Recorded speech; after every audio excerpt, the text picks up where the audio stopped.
Noong Desyembre ng nakaraang taon, humarap ako sa pagpupungos dahil sa pagiging iresponsable sa paggawa ng aking mga tungkulin.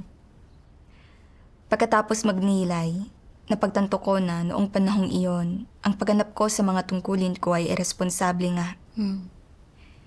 Bilang isang leader sa iglesia, sinubaybayan ko lang ang mga gawaing tekstual at hindi ko inasikaso ang iba pang mga gawain na hindi ko direktang responsibilidad o hindi nakakaapekto sa reputasyon at katayuan ko. Kahit na pwede ko namang gamitin ng mas mabisa ang oras ko para masubaybayan ang mas maraming gawain, sa tingin ko ay nakakayamot at nakakapagod iyon. Kaya ayaw kong magbigay ng dagdag na pagsisikap. Ang resulta, hindi ko alam na may mga pagkaantala sa mga gawain ng pagvivideo. Hindi talaga ako gumawa ng tunay na gawain.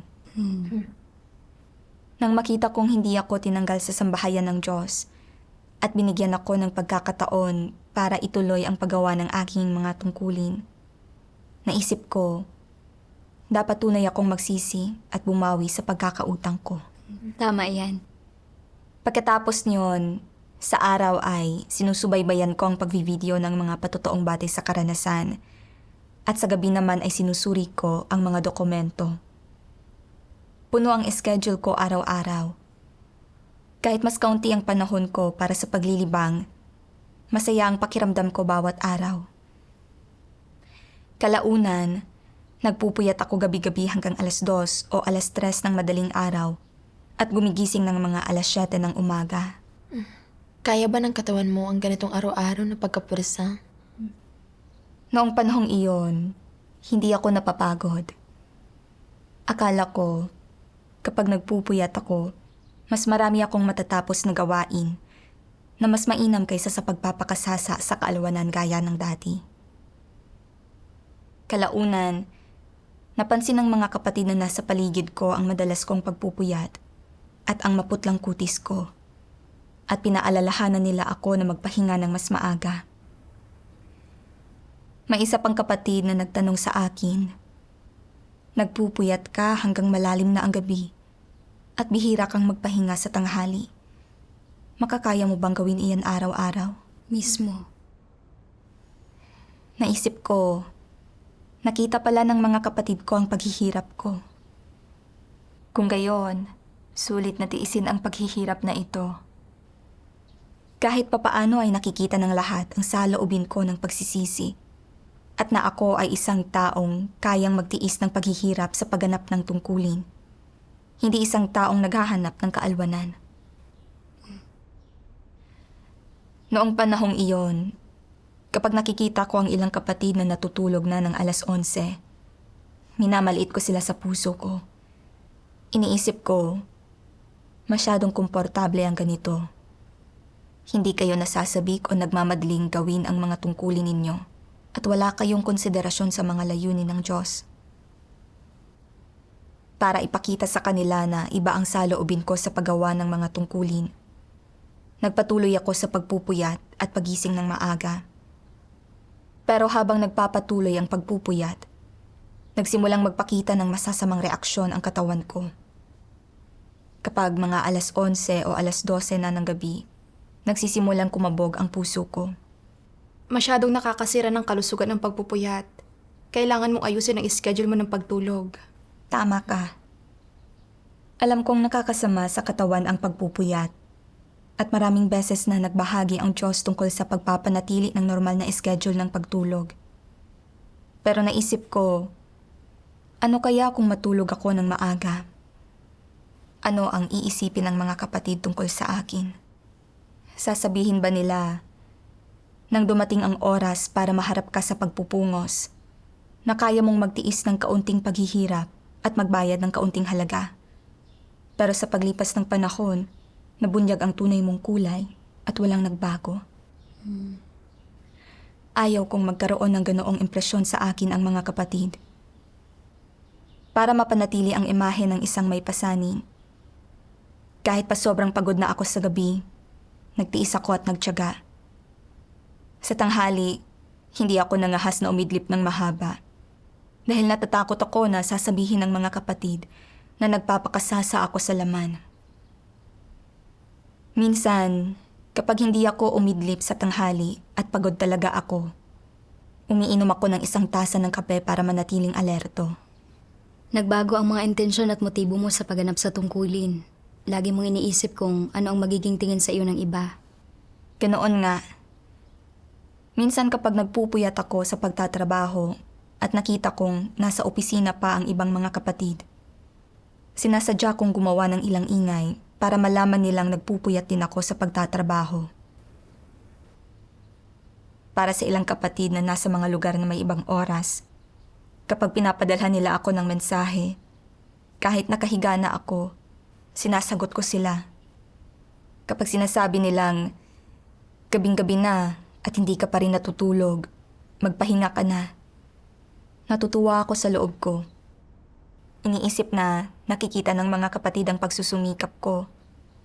Kapag kalaunan ay kinumusta ng nakatataas na lider ang pagganap ko. Kahit ano pa ang kinalabasan ng paggawa ko, ituturing na maayos ang saloobin ko pagdating sa pagganap ng mga tungkulin. Kahit pa wala akong nakamit, mayroon talagang pagsisikap. Siguradong pupurihin ng mga kapatid ang aking ugaling may pagsisisi. At makikita nila ako bilang isang lider na gumagawa ng tunay na gawain. Kapag iniisip ko ang mga bagay na ito, pakiramdam ko palagi ay matatag ako. Pero dahil sa pagpupuyat ng matagal na panahon, nagigising ako tuwing umaga na kumakabog ang puso. At dahil pagod ang utak ko, hindi ako makapagtuon ng maayos habang sinusuri ko ang mga dokumento kapag araw.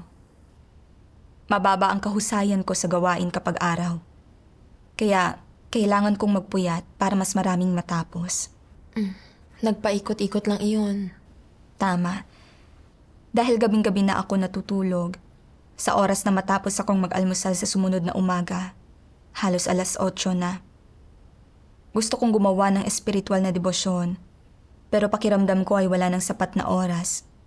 Kaya sinusulyapan ko lang ng mabilis ang ilang salita ng Diyos. At nang walang malalim na pagninilay, nagsisimula na akong magtrabaho. Mas humirap pa ang pagsusulat ng mga artikulo. Pakiramdam ko, sobrang abala ako sa mga tungkulin para magkaroon pa ng kahit anong oras.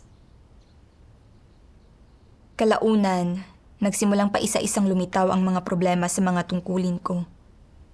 At noon ako nagsimulang magnilay.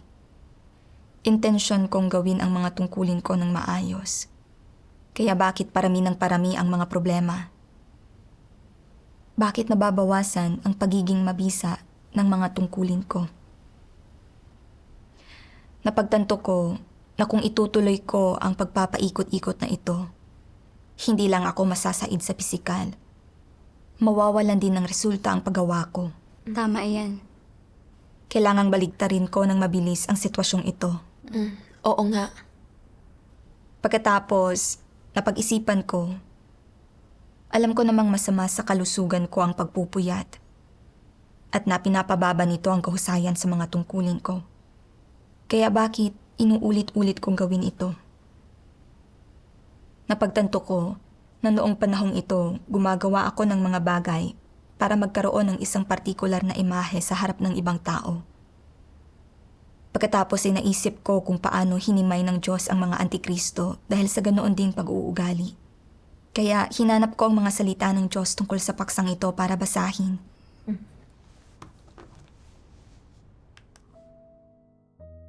Sabi ng makapangyarihang Diyos, pinatutotohanan ng ilang tao ang kanilang sarili gamit ang wika at nangungusap ng ilang salita na nagpapasikat sa kanila habang ang ibang tao naman ay gumagamit ng mga pag-uugali.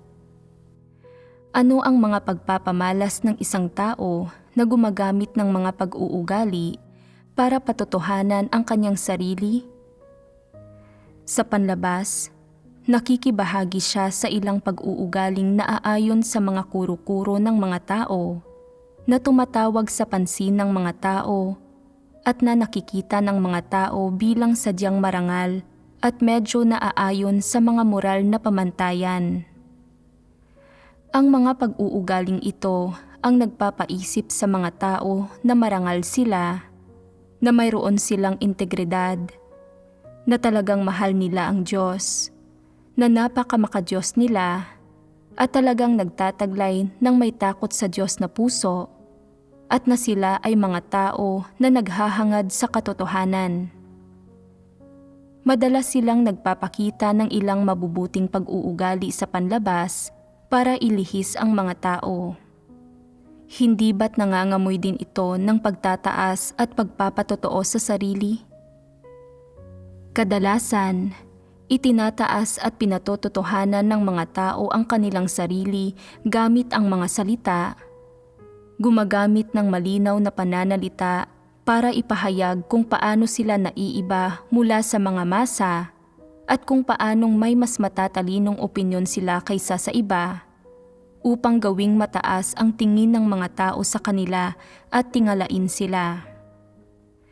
Gayunman, may ilang kaparaanan na hindi kinapapalooban ng tahasang pananalita, kung saan ang mga tao, sa halip, ay gumagamit ng mga panlabas na pagsasagawa para patotohanang mas magaling sila kaysa sa iba. Magbibigay ako ng isang napakasimpleng halimbawa. Kapag ginagawa ng ilang tao ang kanilang mga tungkulin, tila ba lubhang abala sila sa panlabas. Sadya silang nagpapatuloy sa paggawa sa mga oras na kumakain o natutulog ang iba. At kapag nagsimula ng gawin ng iba ang kanilang mga tungkulin, kakain o matutulog naman sila. Anong layo nila sa paggawa nito? Nais nilang makatawag ng pansin at ipakita sa lahat na masyado silang abala sa paggawa ng kanilang mga tungkulin, na wala na silang panahong kumain o matulog. Iniisip nilang, wala talaga kayong dinadalang pasanin. Bakit napakaagap ninyo sa pagkain at pagtulog? Kayong mga walang silbi. Tingnan ninyo ako. Nagtatrabaho ako habang lahat kayo ay kumakain, at nagtatrabaho pa rin ako sa gabi kapag tulog na kayo. Makakayanan ba ninyong magdusa ng tulad nito? Kaya kong pagtiisan ang pagdurusang ito. Gumagawa ako ng halimbawa sa pag-uugali ko. Anong tingin ninyo sa ganitong uri ng pag-uugali at pagpapamalas? Hindi ba sinasadyang gawin ito ng mga tao na ito? Sinasadyang gawin ng ilang tao ang mga bagay na ito, at anong uri ng pag-uugali ito? Nais ng mga tao na ito na maging mga di umaayon. Nais nilang maging iba kaysa sa mga masa at ipakita sa mga tao na abala silang ginagawa ang kanilang mga tungkulin buong gabi, na lubos nilang napagtitiisan ang pagdurusa. Sa ganitong paraan, labis na maaawa sa kanila ang lahat at magpapakita ng partikular na simpatsya sa kanila. Iniisip na mayroon silang mabigat na pasanin sa kanilang mga balikat, na umaabot hanggang sa leeg na nila ang trabaho at masyadong abala para kumain o matulog. At kung hindi sila maililigtas, magsusumamo sa Diyos ang lahat para sa kanila, makikiusap sa Diyos para sa kanila, at magdarasal para sa kanila. Sa paggawa nito, ginagamit ng mga tao na ito ang mabubuting pag-uugali at pagsasagawa na naaayon sa mga kuro-kuro ng tao, tulad ng pagtitiis sa hirap at pagbabayad sa halaga, para dayain ang ibang tao at mapanlinlang na makuha ang kanilang simpatya at papuri. At ano ang pangwakas na resulta nito? Ang lahat ng nagkaroon ng ugnayan sa kanila at nakita silang nagbabayad ng halaga ay magsasabing lahat sa iisang boses. Ang aming leader ang pinakamay kakayahan, ang pinakakayang pagtiisan ang pagdurusa at ang pagbabayad ng halaga. Hindi ba nila nakamtan ang kanilang layon ng panlilihis sa mga tao?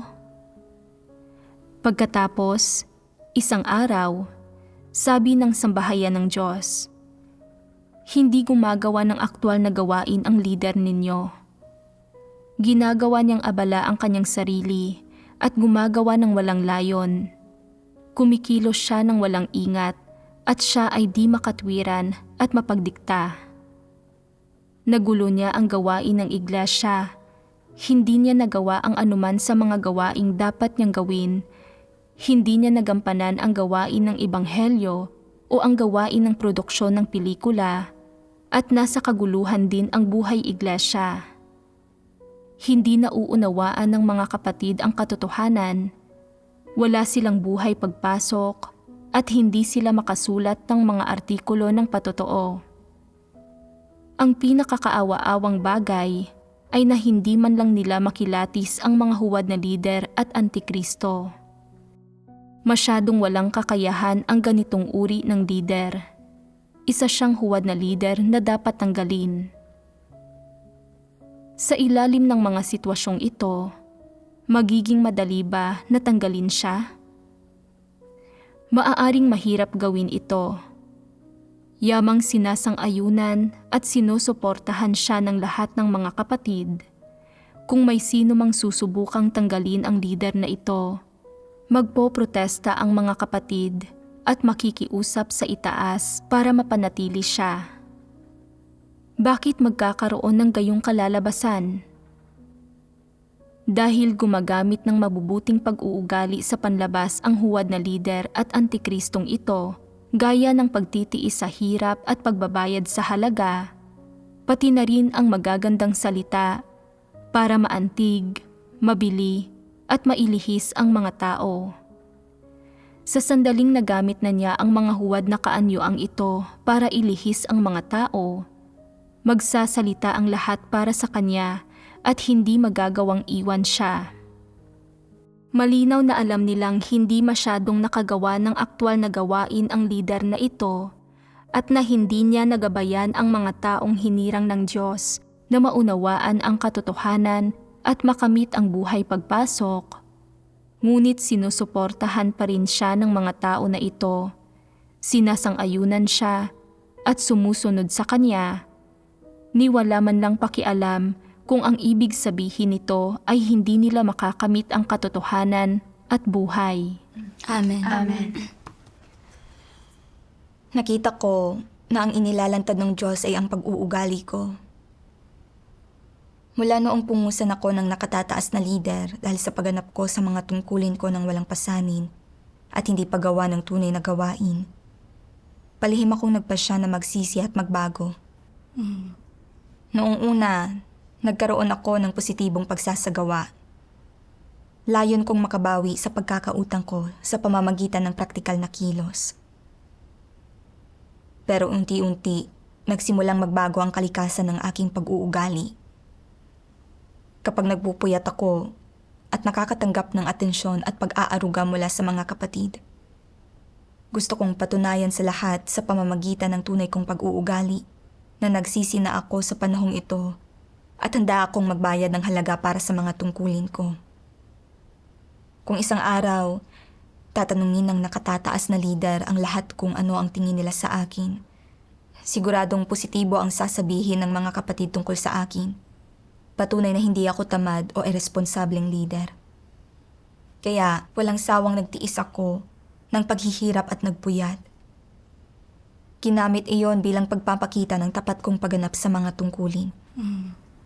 Sadyang ipinagyayabang ko pa nga iyon sa harap ng mga kapatid. Minsan kapag malinaw na pagod na ako at gusto ko nang matulog, sinusubukan ko pa ring mahuli sa pagtulog para mabigyang diin ang aking abalang schedule bilang isang leader. Minsan dahil napuyat ako, pakiramdam ko ay nasaid na ang isip ko at hindi na ako makapagtuon kapag araw. Kapag ganito, normal lang na umidlip. Tama. Gayunpaman, para mapanatili ang imahe ko na may pasanin, minsan ay hindi ako nagpapahinga sa tanghali. Kapag lang hindi ko na talaga kaya. At kahit pa magkagayon, hindi ako nangangahas na umidlip ng mahaba kasi natatakot ako na iisipin ng lahat na nagpapakasasa ako. Nagpupuyat ako hanggat gising ang ilang kapatid kasi gusto kong malaman nila na nagtsatsaga pa rin ako. Pinapadalhan ko pa ng mensahe ang mga kapatid sa ibang bansa para ipaalam sa mas maraming tao na ako ay isang taong handang magtiis ng paghihirap para sa mga tungkulin ko. Bumubuo ng isang imahe ng isang masipag na tao.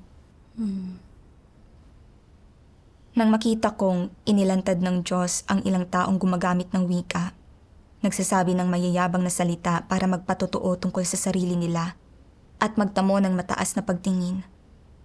At ang iba ay gumagamit ng mga pag-uugali na nakaayon sa mga kuro-kuro ng tao, na itinuturing na marangal at medyo nakaayon sa pamantayang moral, para iligaw ang iba upang hangaan at ipagpitagan sila ng mga taong iyon.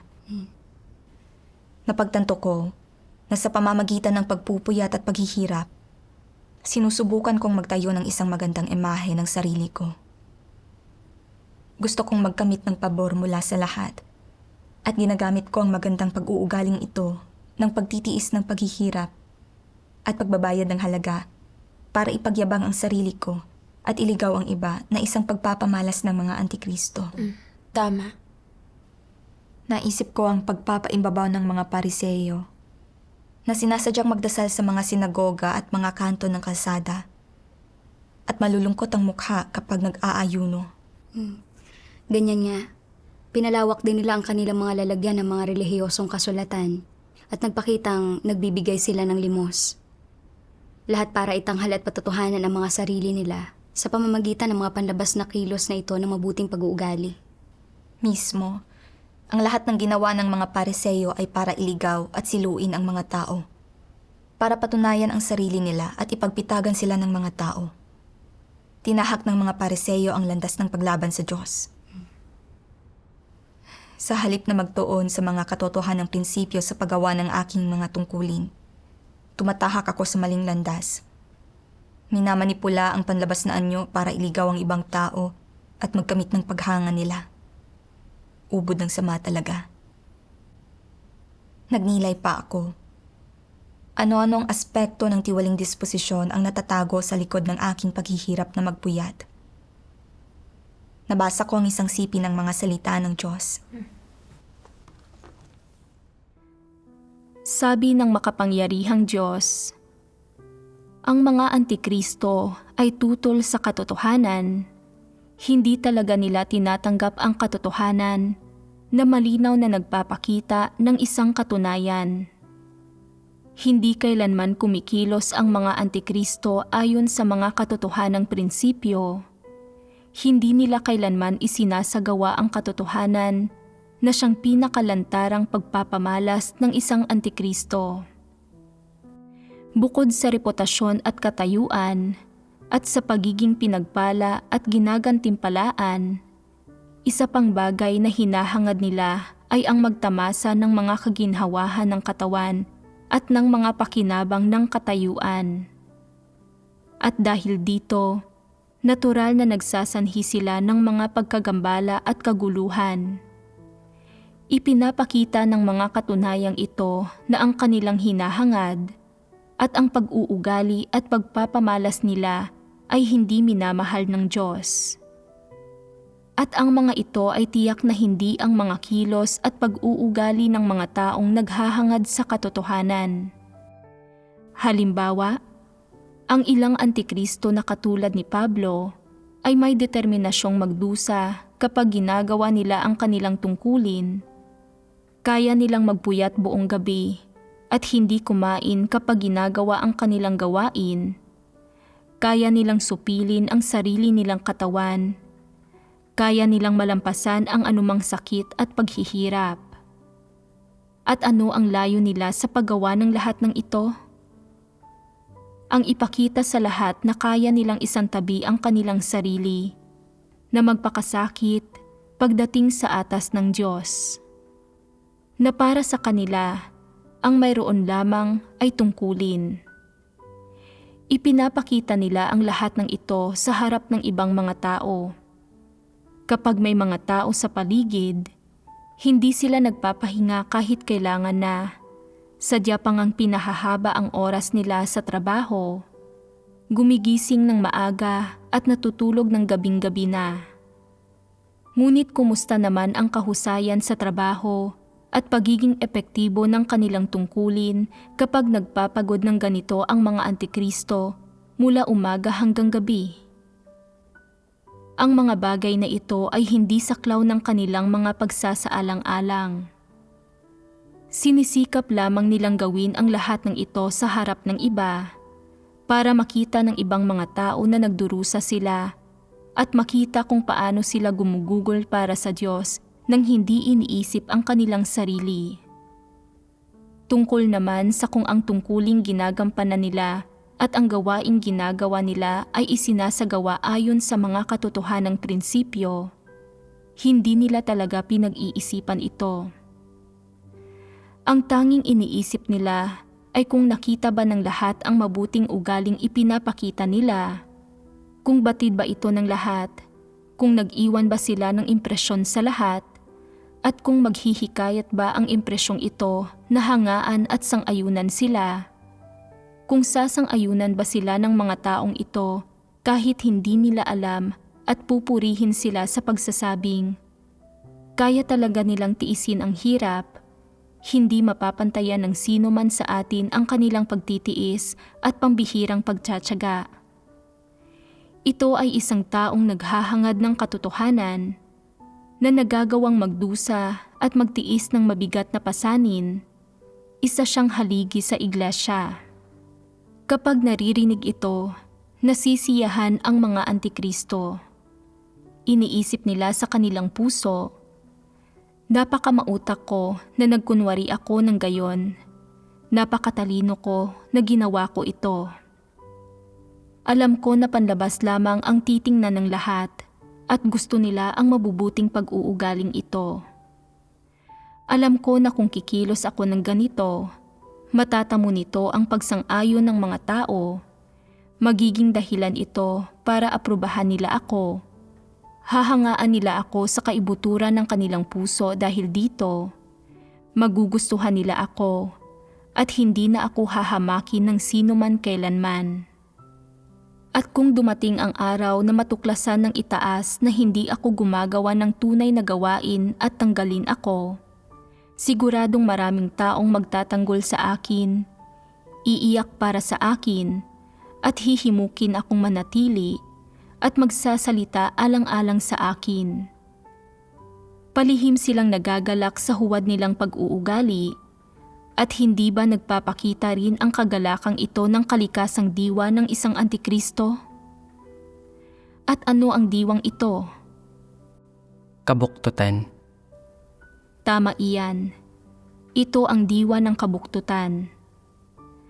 Dahil pinangingibabawan nitong diwa ng kabuktutan, nagdudulot ang mga antikristo ng kalagayan ng pagiging kampante at paghanga sa sarili na nagdudulot sa kanilang lihim na magprotesta at lumaban sa Diyos sa mga puso nila. Sa panlabas, tila labis silang nagpapakasakit at matinding pagdurusa ang tinitiis ng laman nila, pero talaga bang isinasaalang-alang nila ang pasanin ng Diyos? Tunay ba nilang ginugugol ang sarili nila para sa Diyos? Kaya ba nilang gawin ng tapat ang tungkulin nila? Hindi nila kaya. Hindi ba may buktot na disposisyon ang mga antikristo? Sa likod ng pagdurusa nila, nagkikimkim sila ng ganoong mga ambisyon at kahalayan, at iyon ang dahilan kung bakit kinasusuklaman ng Diyos ang ganoong mga tao at ganoong disposisyon. Gayunpaman, hindi kailanman nakikita o kinikilala ng mga antikristo ang katunayang ito. Sinisiyasat ng Diyos ang kaibuturan ng puso ng tao, samantalang nakikita lang ng tao ang panlabas na anyo ng tao. Ang pinakamalaking kalokohan tungkol sa mga antikristo ay na hindi nila kinikilala ang katunayang ito ni nakikita ito.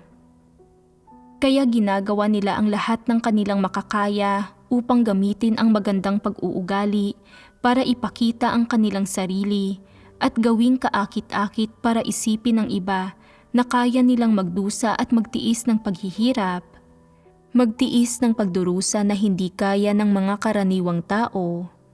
Gumawa ng trabahong hindi kaya ng mga karaniwang tao. Para isipin ng iba na matitibay sila, na kaya nilang supilin ang sarili nilang katawan, at hindi nila isinasaalang-alang ang sarili nilang mga makalamang interes o kasiyahan. Kung minsan ay sadya pa nga nilang isusuot ang mga damit nila hanggang sa medyo dumumi na ang mga ito, at hindi lalabhan ang mga ito. Hindi lalabhan ang mga ito kahit na magsimula ng mamaho. Ginagawa nila ang anumang magdudulot sa ibang taong sumamba sa kanila.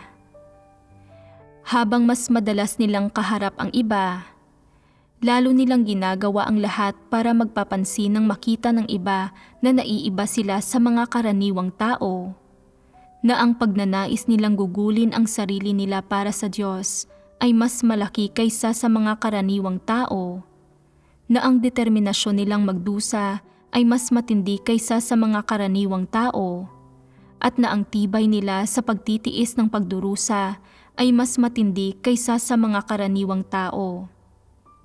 Nagdudulot ang mga antikristo ng ganoong mga pag-uugali sa ganitong mga uri ng sitwasyon, at nasa likod ng mga pag-uugaling ito ang pagnanais sa kaibuturan ng puso ng mga antikristo na sambahin sila at maging mataas ang tingin sa kanila ng mga tao. At kapag naisakatuparan na nila ang mithiin nila, kapag narinig na nila ang mga papuri ng mga tao, at kapag nakita na nilang kinaiinggitan na sila ng mga tao, hinahangaan at may mapagpahalagang tingin sa kanila, saka sila nasisiyahan at nakokontento sa mga puso nila. Amen. Amen. Mula sa mga salita ng Diyos, nakita ko na ang disposisyon ng mga antikristo ay buktot. Kapag naharap sa mga bagay-bagay, hindi nila hinahanap ang mga katotohanan ng prinsipyo o kung paano kumilos ayon sa mga layunin ng Diyos. Sa halip, nakatuon sila sa panlabas ng mga pag-uugali. Dinidisiplina ang sarili nilang mga katawan at naghihimagsik laban sa kanilang laman. Ginagamit ang panlabas ng mabuting ugali para iligaw ang iba. Ganyan mismo. Alam ng mga antikristo na humusga ang mga tao base sa mga anyo, kaya ipinapakita nila ang sarili nila sa paraan na makakakamit ng respeto at paghanga mula sa iba. Tama nga. Ganoon din ang inasal ko. Pagkatapos magpuyat ng ilang panahon at makatanggap ng mga positibong reaksyon, ng pagpapakita ng mga kapatid ng pag-aalala at maging ng paghanga pa nga sa akin, nagsimula akong maniwala na sulit ang paghihirap at pagbabayad ko ng halaga. Para mapanatili ang imahe ko na may pasanin, sinadya kong pahabain ang oras ko ng pagtatrabaho. Kahit kapag pwede akong magpahinga ng mas maaga, inaantala ko ang pagtulog hanggang sa gabing-gabi na. Sinabi ng Diyos na ang mga antikristo ay kumikilos lang sa harap ng ibang tao. Inaalala lang kung ang mga kilos ba nila ay nakikita ng iba at nag-iiwan ng magandang impresyon sa iba. Pagdating naman sa mga positibong bagay, gaya ng kung epektibo ba o mahusay ang paggawa nila, hindi man lang nila isinasaalang-alang ang mga bagay na iyon. Tama iyan. Ganoon mismo ang ginawi ko. Kamakailan lang dahil sa kawalan ko ng pasanin sa pagganap ko sa tungkulin ko, at ang kabiguang gumawa ng tunay na gawain, humarap ako sa pagpupungos. Kung talagang gusto kong magsisi, dapat ay pinagnilayan ko ang tiwaling disposisyon ko, pinag-isipan kung paano pagbubutihin ang husay sa gawain, at pinagsikapan palalo ang mga katotohanan ng prinsipyo. Tama iyan. Sa halip, pinahaba ko ang oras ko ng pagtatrabaho, at nagpuyat ako para mapanatili ang imahe ko. Hindi malinaw ang isip ko habang gumaganap ako ng tungkulin ko sa kalaliman ng gabi, at magulo ang pag-iisip ko kapag araw.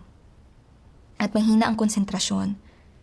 Sa kabuuan, mababa ang kahusayan ko sa trabaho. Tama. Gayunpaman, hindi ko isinaalang-alang kung maaantala ba ang gawain sa sambahayan ng Diyos. Hanggat nakakabuo ako ng magandang imahe sa puso ng mga kapatid, sapat na iyon para sa akin. Ginamit ko ang mga pagkakataong ginagawa ko ang tungkulin ko para magpakitang gilas at magkamit ng paghanga. Gumagawa ako para sa katayuan, hindi para tuparin ang tungkulin ko at mapalugod ang Diyos. Ubod ng sama at kabuktutan ang mga iniisip ko. Bukod pa dyan, mayroon pa akong mas kasuklam-suklam na ideya sa loob ko. Noong pinupungos ako, alam kong inoobserbahan ng mga kapatid at ng nakatataas na lider kung nagbago na ba ako. Pero inisip ko na sobrang nakakapagod ang tunay na gawain at ang paglutas ng mga aktwal na problema at maaaring wala iyong agarang resulta. Samantalang ang paghihimagsi laban sa laman sa pamamagitan ng pagpupuyat ay medyo simple. Kahit pa isang araw ay hindi ko gawin ng maayos ang gawain ko, ipagtatanggol pa rin ako ng mga kapatid dahil nakita nila ang pagsisikap ko, kung hindi man ang mga nakamit ko. Sa ganitong paraan, kahit tanggalin ako, hindi magiging masyadong nakakahiya.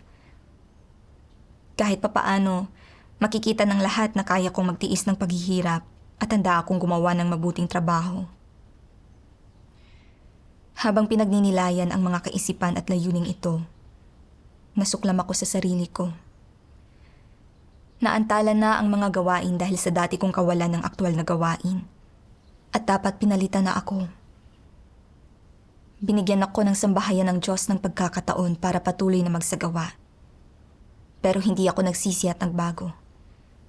Sa halip, sinubukan kong iligaw ang iba sa pamamagitan ng paimbabaw na paghihirap na pinalala ang mga kamalian ko. Tama. Kahit pamaligaw ko pansamantala ang iba dahil sa pagpupuyat ko, sinisiyasat ng Diyos ang kaibuturan ng puso ng tao. Kasusuklaman at aayawan niya ang pagpapanggap at pagpapalamuti ko sa sarili ko sa ganitong paraan. Bukod pa riyan, sinusukat ng Diyos ang mga lider base sa kung kaya ba nilang gumawa ng tunay na gawain at hindi base sa kung kaya ba nilang magpuyat o magtrabaho ng maraming oras. Kahit gaano katagal pa sila magtrabaho, kung hindi nila kayang tumuklas at lumutas ng mga problema sa gawain, magbahagi ng katotohanan para matulungan ang mga kapatid na lutasin ang mga paghihirap sa buhay pagpasok, o magtamo ng aktwal na bisa sa kanilang responsibilidad, hindi ito mabibilang na aktwal na paggawa. Mismo. Naalala ko ang isang sipi ng mga salita ng Diyos. Gaano man ang iyong pag-aabala, kung hindi mo pa kailanman nagawang labanan ang sarili mong mga intensyon, kundi naghahanap ka lamang ng panlabas na mga aksyon at sigasig, at hindi kailanman nagbibigay pansin sa iyong buhay, ang iyong paghihirap ay walang kabuluhan. Amen. Ang totoo, hinding-hindi tinatandaan ng Diyos ang ganoong paghihirap. Tama ka. Kalaunan, nag-isip uli ako. Palaging hinihingi ng Diyos sa atin na magpanatili ng normal na oras ng pagtulog at sumunod sa natural na ritmo ng katawan. Pero hindi ko sinunod ang mga salita ng Diyos. Naniwala pa nga ako na kahanga-hangaang sumunod sa ipinapagawa at sikaping gawin ang makakaya mo hanggang sa araw ng iyong kamatayan. Walang pagod akong kumapit sa paggawa ko ng tungkulin ko ng ganito. Ano ba mismo ang mali sa pananaw na ito? Naghanap ako sa mga salita ng Diyos ng tungkol sa bagay na ito.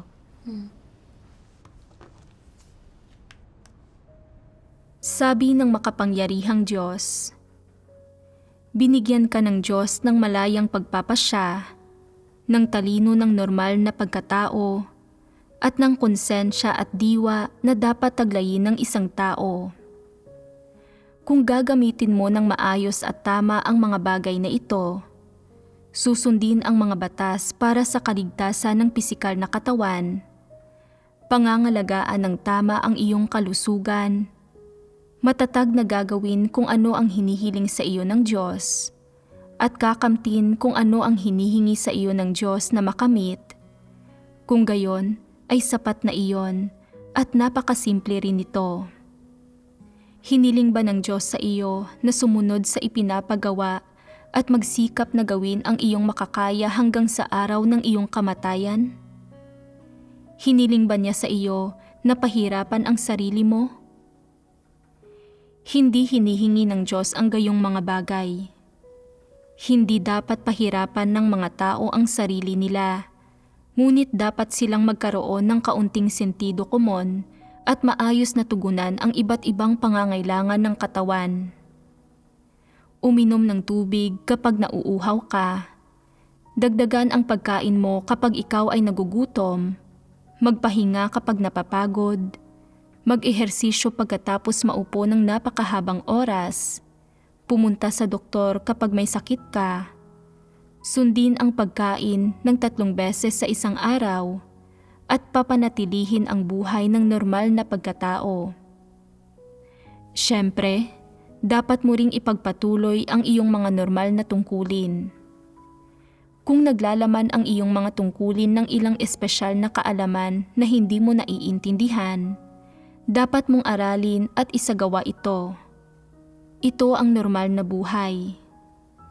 Ang iba't ibang prinsipyo ng pagsasagawa na inihahain ng Diyos para sa mga tao ay lahat ng bagay na kayang maunawaan ng talino ng normal na pagkatao, mga bagay na mauunawaan at matatanggap ng mga tao at hindi lumalampas sa saklaw ng normal na pagkatao ni Katiting.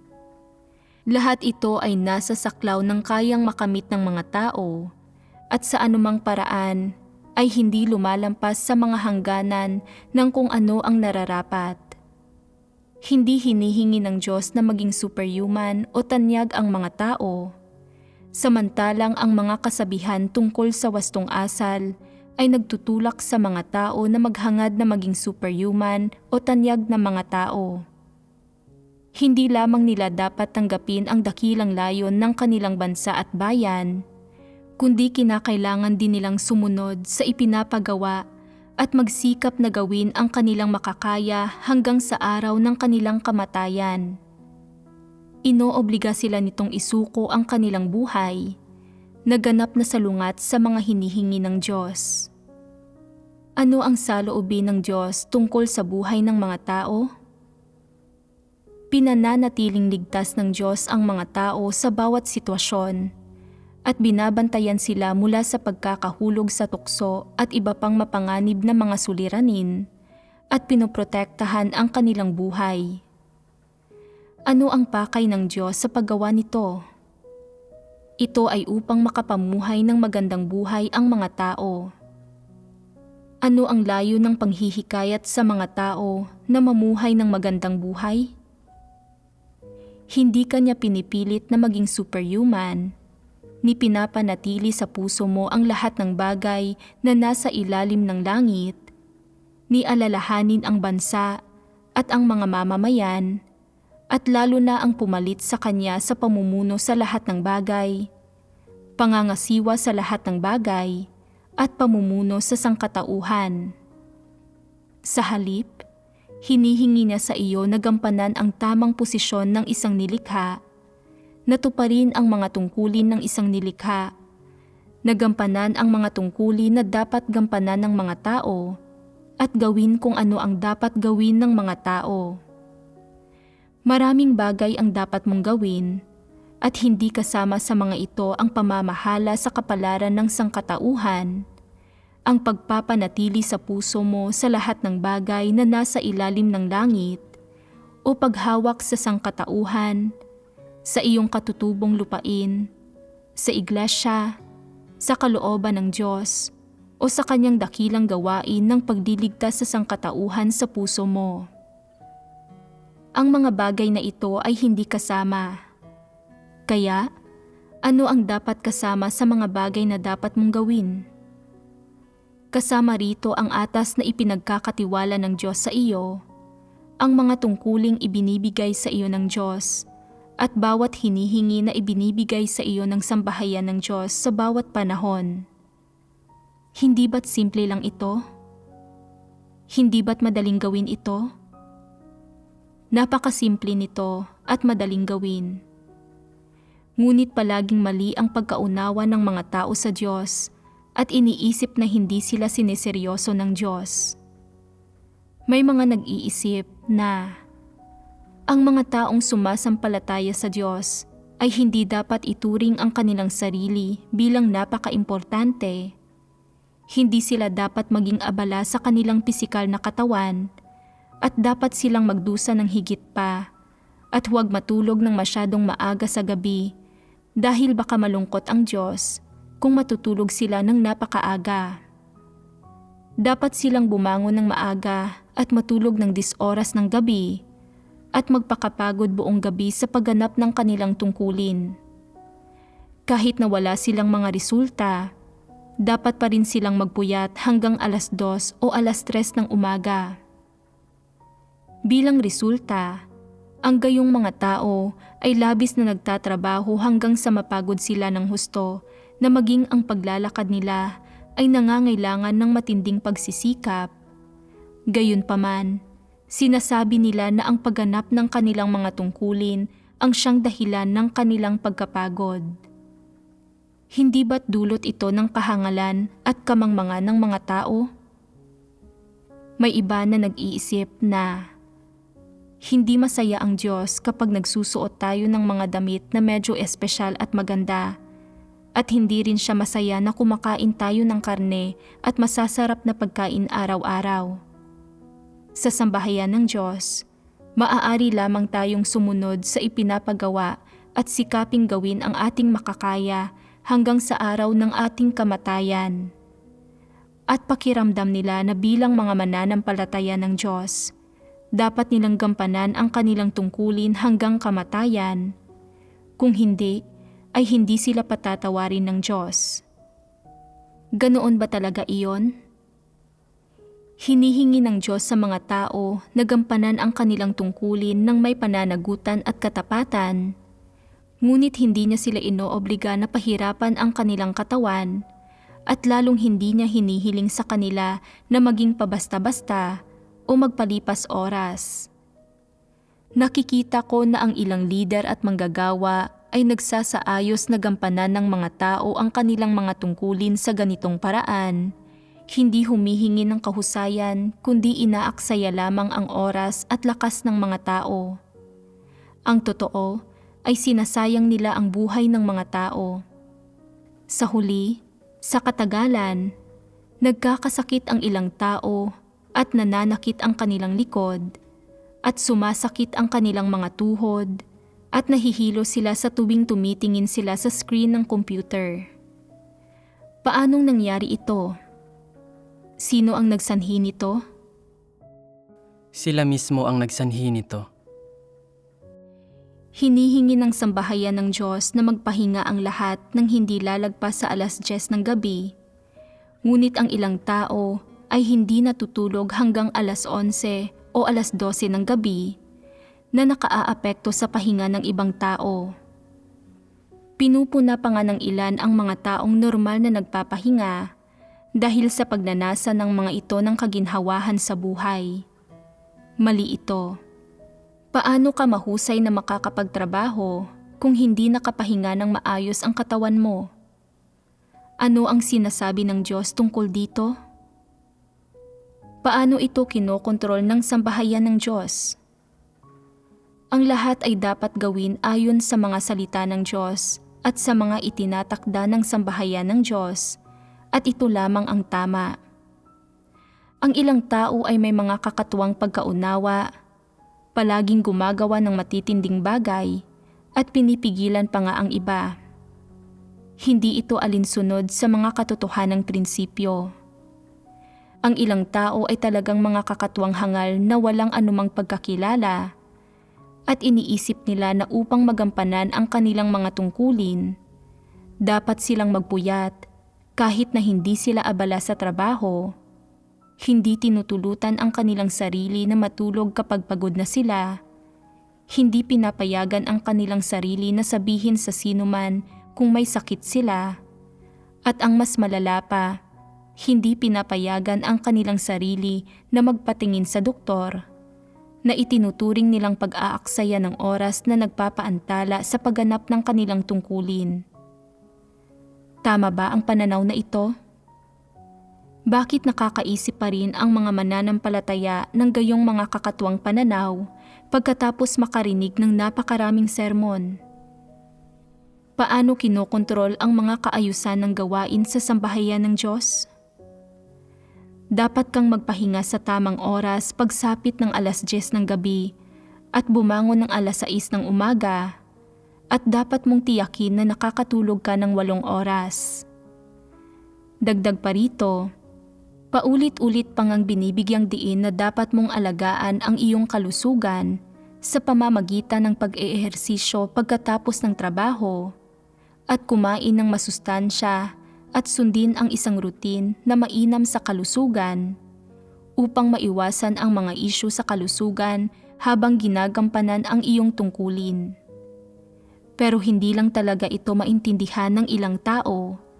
Hindi nila kayang sumunod sa mga prinsipyo o tumalima sa mga panuntunan at nagpupuyat sila kahit hindi kinakailangan at mali ang mga kinakain nila.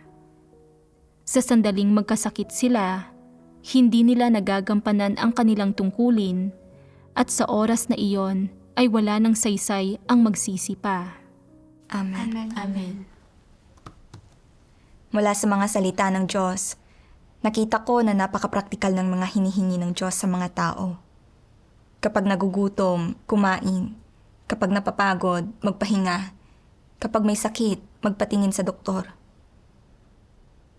Hindi hinihingi ng Diyos sa mga tao na maging higit sa karaniwang tao o na lumabag sa normal na ritmo ng katawan para magawa ang kanilang mga tungkulin. Gayunpaman, dahil sa aking nakalilin lang na pangunawa, inisip ko noon na ang pagtulog ng maaga ay katamaran, habang ang pagtatrabaho sa gabi at pagpapabaya sa tulog ay kumakatawan sa tapat na pagganap sa tungkulin. Lalo na nang makita ko na kahit ang mga walang pananampalataya ay naghahangad ng kasipagan sa ganito ring paraan, sinunod ko ang paghahangad na ito. Tama. Itinuturing ng mga walang pananampalataya ang kasipagan bilang pagpapahaba ng oras ng pagtatrabaho at paghihirap sa pamamagitan ng kakulangan sa tulog. Ganoon nga. Mula pagkabata, itinuro sa atin ng mga eskwelahan at ng lipunan na matuto tayo mula sa mga huwaran ng pagsisikap sa lipunan. May ilan sa kanila na hindi natitinag sa kanilang pwesto sa loob ng 12-12 oras. Sa huli ay bumabagsak dahil sa sobrang pagtatrabaho. At may ilan pang ang namamatay bigla sa mga trabaho nila. Ang pagiging dedikado nila ay pinuri at hinangaan ng mga sumunod na henerasyon. Tinanggap ko ang maling pananaw na ito at ginusto kong patunayan na may pasanin ako para sa tungkulin ko sa pamamagitan ng pagpupuyat. Pero ang totoo, pagdating ng mga 11:00 o 12:00 ng gabi, nagsisimula ng tumibok ng mabilis ang puso ko. Kinabukasan ng umaga, nagigising ako na mabigat ang ulo at matamlay ang katawan. Matagal-tagal bago ako makaagapay at makapagtrabaho. Dahil hindi ako makapagtuon masyado, dumami ang pagkakamali sa mga tungkulin ko at mababa ang kahusayan ko sa trabaho. Tama. At dahil tinanghali ako ng gising, nilalaktawan ko ang espiritual na debosyon at dumediretso na ako sa trabaho. Araw-araw, bigo akong pagnilayan ang katiwali ang ipinakita ko o sumahin ang mga paglihis sa pagganap ko ng tungkulin ko. Ginampanan ko ang tungkulin ko nang nasa isang kalagayan ng pagtatrabaho. Walang buhay pagpasok. At ang pagiging mabisa ng pagganap ko ay bumaba. Tama nga. Para magkamit ng paghanga ng iba, nagpuyat ako ng 2 o 3 oras pa. Gayunpaman, hindi gaanong bumuti ang kahusayan ko sa trabaho. At sa huli, lumala ang kalusugan ko. Ganyan mismo. Sa oras na maging pagod na ang isang tao at hindi na niya magawa ang mga tungkulin niya, masyado nang huli para manghinayang. Tama.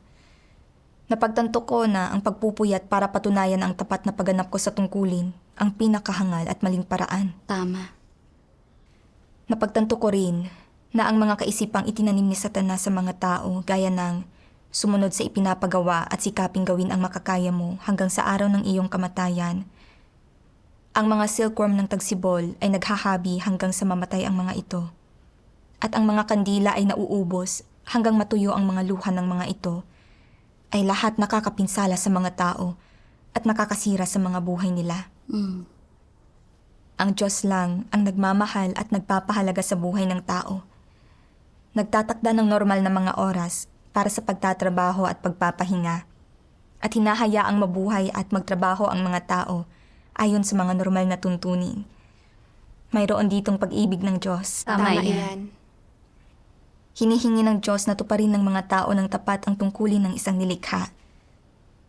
Ang katapatan na ito ay hindi tungkol sa pagtulak sa ating katawan sa karamdaman o kapaguran, kundi tungkol sa paggawa ng ating tungkulin sa abot ng ating kakayanan. Pagbibigay pansin sa pagsisiyasat sa sarili nating tiwaling disposisyon, paghahanap sa katotohanan at pagkilos ayon sa mga prinsipyo. Gayunpaman, ang ipinamalas ko ay hangal na katapatan. Magandang pag-uugali lang na binuo para mangligaw ng mga tao. Tama. Nang maunawaan ko ito, nakaramdam ako ng higit pang pagsisisi at pagkakautang. Hindi ko na kayang patuloy na dalhin ang ganitong uri ng maling motibasyon sa pagganap ko ng tungkulin ko. Kinabukasan, pinlano ko uli ang schedule ng gawain ko. Natulog at bumangon ako ng maaga at nag-ehersisyo sa umaga at gabi. Pagkatapos gawin ito ng ilang panahon, nawala na ang pagkabog ng puso ko at ang mabilis na pagtibok nito. Bukod dito, sa pagising ko ng maaga sa umaga, nagkakaoras na akong gumawa ng espiritual na debosyon at sumulat ng mga artikulo ng mga patotoong batay sa karanasan. At medyo tahimik na rin ang puso ko. Sa pamamagitan ng makatwirang pagpaplano ng oras, bumuti ang aking kahusayan sa trabaho at ang kalagayan ng isip ko ay bumuti rin ng malaki. Magaling. Salamat sa Diyos. Napakagandang magsagawa ng ayon sa mga salita ng Diyos. Oo nga.